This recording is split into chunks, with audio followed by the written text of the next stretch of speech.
If your washer stops spinning or draining, you may not need a repair service.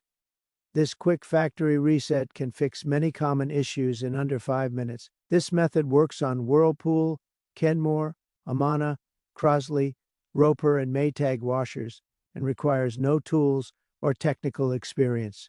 If the reset does not work, see the linked video on error codes for further diagnosis. Washer reset steps. Step 1. With the washer off, turn the control dial counterclockwise 1 full rotation.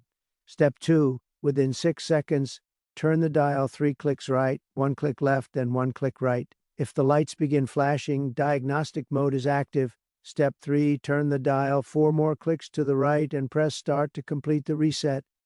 Step 4. Wait a few minutes.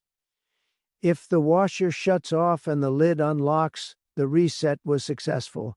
If lights continue flashing or the washer does not unlock, watch the error code video shown next. Like and subscribe for more repair tips and troubleshooting guides.